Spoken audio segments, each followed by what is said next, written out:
Hi, welcome to another video. Sorry I haven't been uploading videos for some time because for the past few days I'm recovering from an inflamed sore throat. But I want to make a quick video to share my thoughts about an article that I read in the Straits Times that was being published by the Ministry of Education.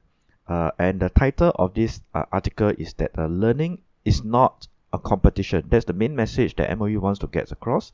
So the steps they're taking is that there will be no more first, second, or last, right? For the class for both primary and secondary students. My name is Darren, and I'm the private tutor from EnglishTuition.org. Now I want to make a video to share some of my thoughts because obviously this is something that affects all my students because almost all my students, in fact, all my students are from primary and secondary levels. So everything that is being mentioned in this article is very relevant. And I want to quickly mention a few points to let parents and students know where I stand. And the first thing that I want to mention is that let us all step back for a moment and take a reality check, right? While it is true that those without proper academic qualifications can still succeed in life, we find that very often that's not always the case. And those who succeed without good qualifications manage to do so mostly simply because they realize at some point in their lives that many doors are actually closed to them because of their lack of education. Now just think about it. Now common sense tells us that the number of choices may be reduced simply because of a lack of good education. So what pushed these individuals to become so driven and motivated? And that's because they have their backs against the wall. So if they don't do well in whatever endeavors that they're pursuing, they have nowhere else to go. And that is by no means a comfortable position to be in.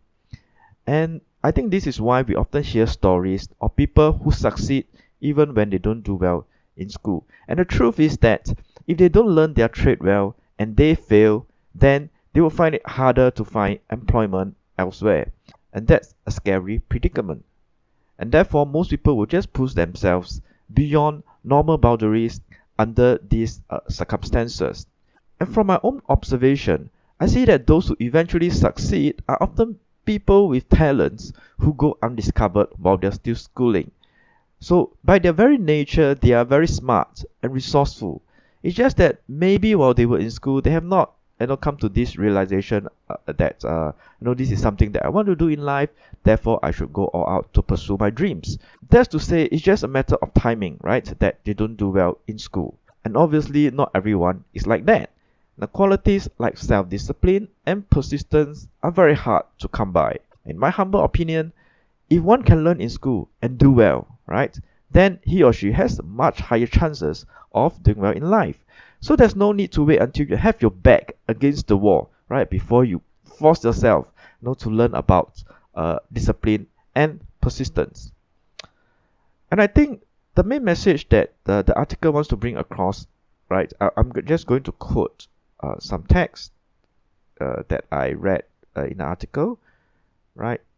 This was said by Mr. Ong. It was published by the Straits Times. I'll leave the links in the description below so that you can check it out if you want to. So Mr. Ong said, I know that coming in first or second in class or level has traditionally been a proud recognition of a student's achievement. But removing these indicators is for a good reason so that the child understands that from young, that learning is not a competition, but a self-discipline that they need to master for life. Now, I agree with this statement, but only to a certain extent, because from my perspective, competition itself is a very large part and parcel of life itself. In fact, it is life itself, right? How do we don't live in an artificial world. We live in a world, we live in a very real world with very real challenges.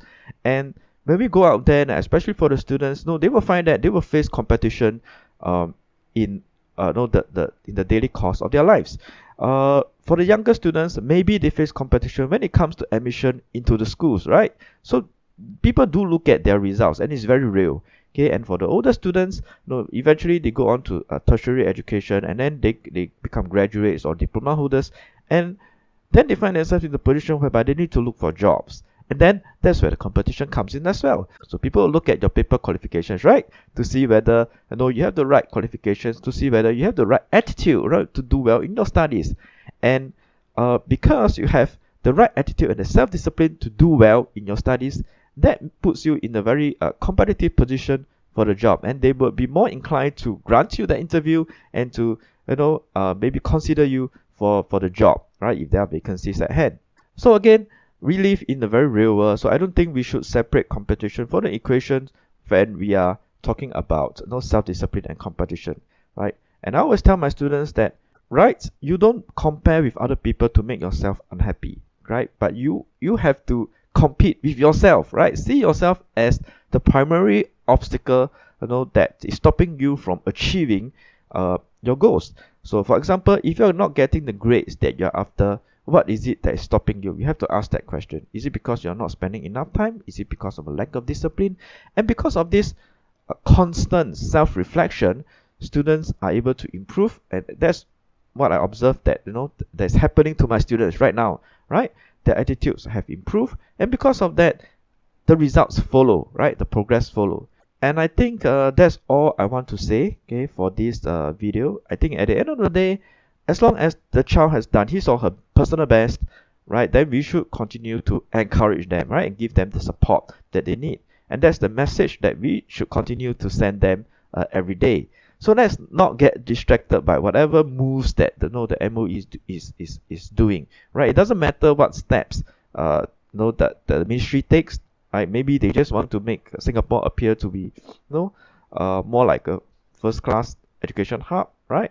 I don't know. That's their prerogative, and we should encourage the students to continue to focus on their own learning. And I think all responsible parents will gladly remind their own children that competition is very real in this world. Now, that's the thing about education that I want to add, to the final parts of this video, is that education is not about paper chase, right? It's not just about getting the grades, or getting the certificates, right? It's also about preparing the student and the child to do well in life, right? To be able to cope with life, which is why values like self-discipline, persistence, these are the qualities that we emphasize all the time. These are very important to help them cope better in life. But at the same time, I don't think we should shelter them a bit too much by taking away the consideration of competition, okay? Because as I mentioned so many times in this video, that it is something that is very real in this world.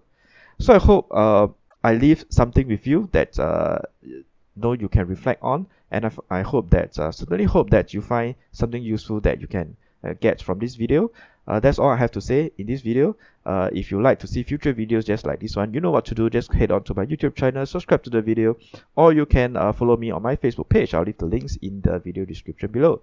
Thanks for watching, and I'll talk to you soon in the next video. Bye.